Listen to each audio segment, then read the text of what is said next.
on this. We're now being joined by TV Mohandas Pai, Chairman RN Capital Partners, live from Bengaluru. Thank you so much for joining us on World Business Watch. Thank you. So, big day today. Are you anticipating any major surprises in this year's budget? Well, I don't think there's going to be surprises as much as a statement of intent for the Modi government. In the first budget of the new 5-year term, they have to set the agenda for the next 5 years. Prime Minister Modi promised earlier that the first 10 years were a trailer, and you're going to see what is going to happen next 5 years. So there has got to be clear focus. Now, I hope the budget addresses the big challenges India has. The big challenge is the lack of purchasing power in rural areas. We need a large DBT program for the 10.6 crore women who get subsidized gas to put money in the bank to increase purchasing power. The job issue. We need to pick up 300 poorest districts and create special employment zones and create an incentive program for more jobs there, because jobs are created in the poorest district.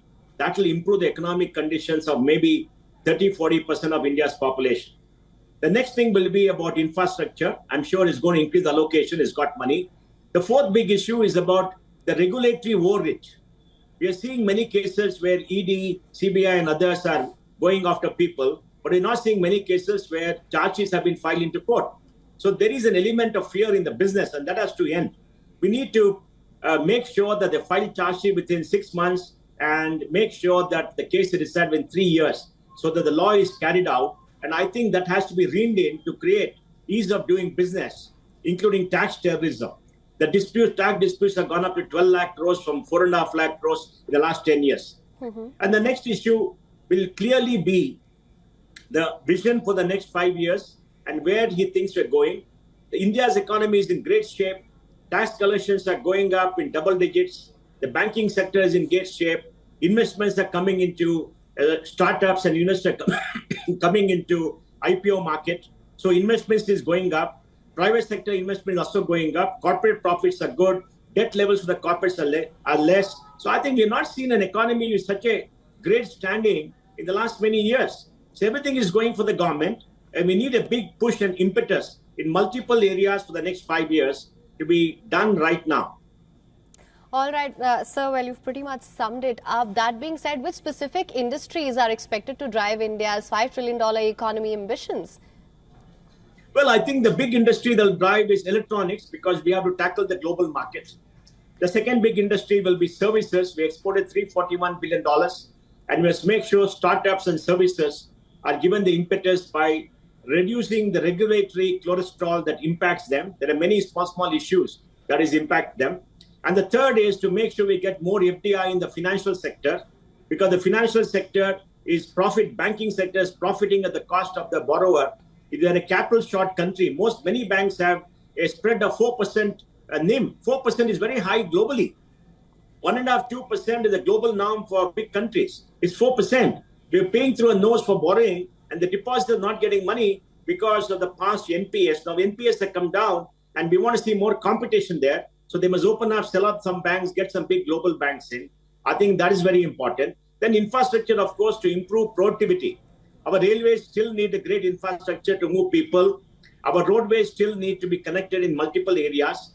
The connection to the ports from the entire expressways have to be done. I think that's work in progress. And the cities, we need the metros to come up. We have 950 odd kilometers of metro. Another 900 kilometers is getting built. We need 5,000 kilometers of metro in the top 30 cities, because commuting in cities has become hell. We have prosperity has created traffic problems. So we need focus on the urban areas too. I think all these should be invested in. If this invest, I think they will take us to 5 trillion. All right, sir. Well, you said that everything seems to be going for the government. That being said, how can the government ensure financial equality? Well, I think the government budget is doing well. Please remember, this year there could be 3 lakh crores more money coming to the government. RBI has given a dividend which is in more than 1.3 lakh crores than the budget. Dividends from public sector should go up by another 40-50,000. And I think tax collection, especially income tax, could go up by 1 lakh. So totally there are 3 lakh crores. Out of that, about 50,000 crores will go to the states because of 42% for taxes. 2.5 lakh crores more the government is going to get. And that is pretty good, because RBI dividend and the dividend from public sector which could be in excess of 1.5 lakh crores more than the budget, will be non-debt.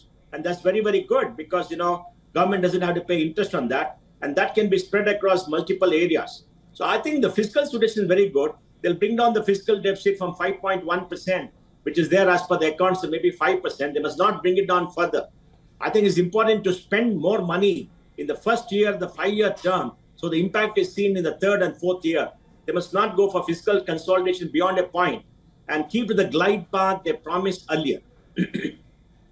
All right. Well, Mr. Bai, thank you so much for joining us on World Business Watch with your insights on this. Thank you so much. Thank you. For latest news, download the WION app and subscribe to our YouTube channel.